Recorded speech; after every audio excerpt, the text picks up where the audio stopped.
It's chapter 5 of the book. Okay. And it's called Recalling the Harvest of Sown Seeds.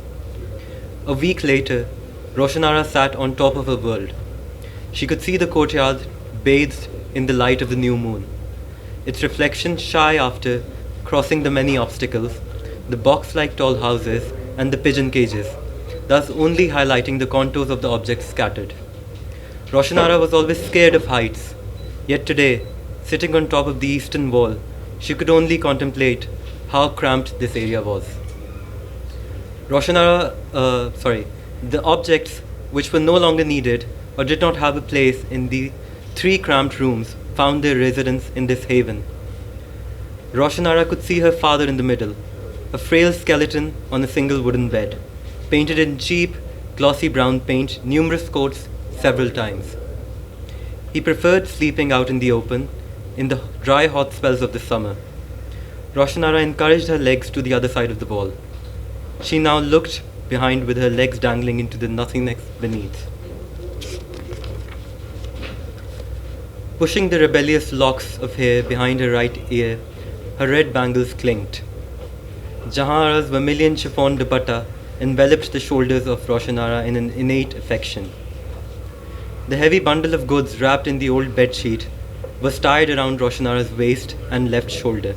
The humid night was frighteningly silent.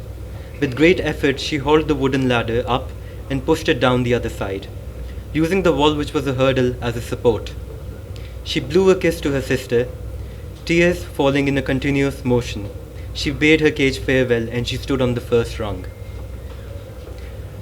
A few bangles on her right wrist broke because of the sudden collision with the coarse wall. The pieces tumbled into the darkness of confusion and anxiety. Roshanara descended, her view getting more and more obstructed by the barricade. Each rung was a trial on its own, the trials of leaving behind and the trials of moving ahead. She silently whimpered and descended further. A few more memories left behind.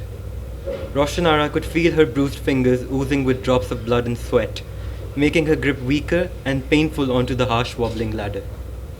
It had seen many seasons in the open courtyard, similar to many of its fellow dwellers. The pain was excruciating.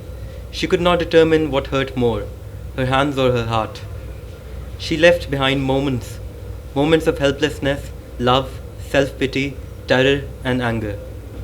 Roshanara was now on the last rung. The last rung was always the most agonizing and challenging of all steps. The last rung was the decision, the final advancement amidst chaos both inside and outside an individual's mind. She stood still, not daring to get down into the ocean of strangers, the world of aliens. She had no plan but one, to escape the hell which she was about to leave behind, before it engulfed her body and swallowed it like the way her mother diminished in the pleats of time. Roshanara felt going back and sinking into the warm and comforting embrace of her sister, sacrifice her life to give her sister the life she wanted to live. However, she could not breathe in that enclosure anymore. It was sudden, yet it was persistent. She could not control herself but to egress the house. She had strolled into the courtyard all day and could not imagine lying down. She served dinner that night and sat next to Jahanara on her bed as the girl struggled to sleep. Caressing her beloved sister's face, she hummed her mother's song. Eventually, finding her asleep, she kissed Jahanara once on her cheek and twice on her forehead. She then headed towards the closet and took out Jahanara's secret bundle. She untied it. Her hands trembled.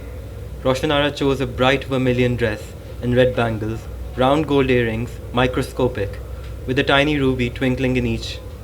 She, for the first time in her existence, took long to get dressed.